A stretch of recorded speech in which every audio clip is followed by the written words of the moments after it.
Tomorrow is Veterans Day, and family members of those who fought in the global war on terror are now fighting for a memorial to their loved ones. But it's caught up in politics, and it's blocked by a current law. NBC's Capitol Hill correspondent Leanne Caldwell now on the fight for a memorial on the National Mall in D.C. His smile was contagious. He would laugh at himself. Shauna Arachaga's husband, Sergeant First Class Ofren Arachaga, joined the military in 2001. 8 months later, 9/11. The United States of America will use all our resources to conquer this enemy. Ofren Arachaga was deployed to Iraq 3 times. On his 4th deployment in Afghanistan, he was killed. His son, Alston, was just 3. Now, Alston and Shauna are working to ensure his service is never forgotten with a memorial on the National Mall. What does this mean to you?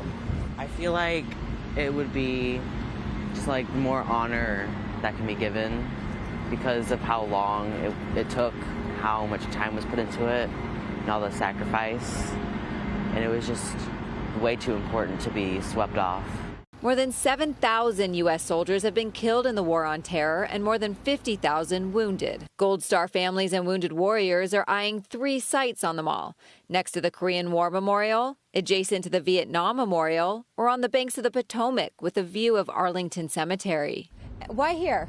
It is the space that we've designated as a nation to honor the service and sacrifice past. But Congress must first approve the memorial, and the effort is stalled. In 2003, Congress passed a law that prohibited new monuments from being built. They wanted to preserve the open space. It should be on our national mall. Republican Senator Joni Ernst, also an Iraq War veteran, and Democratic Senator Maggie Hassan are pushing Congress to act. Why is it so necessary? It is part of a healing process.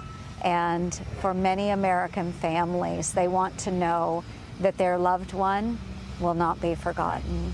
For our veterans, especially of Afghanistan, but for the entire war on terror, to know that their efforts were not in vain. The U.S. withdrawal from Afghanistan in August was a reminder of the toll the war has taken. But families want to permanently honor their sacrifice. What would it mean to come to the mall to see a memorial that honors your husband? Everything. I don't know how else to say that. To know that he would be here.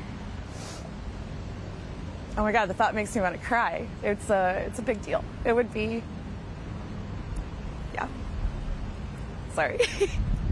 It is stalled in Congress. Advocates in Congress, including Senators Ernst and Hassan, are hoping to include it in the annual must-pass defense authorization bill, something that's expected to be brought up in the Senate in the next month. But there is some opposition, and that opposition is Democratic Senator Joe Manchin of West Virginia. He is chair of the committee that oversees the National Mall, and he says he wants to hold a hearing on the issue, but Shep, he hasn't yet scheduled that hearing, so it's unclear the path forward for this memorial for these families, the global war on terror. Shep.